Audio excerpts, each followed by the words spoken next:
disha directions, diseihal,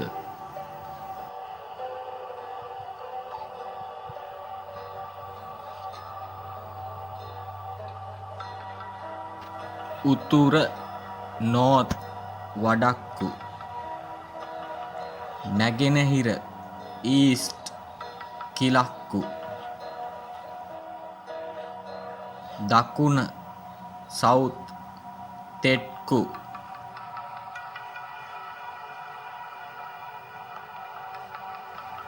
බස්නාහිර west මේට්කු,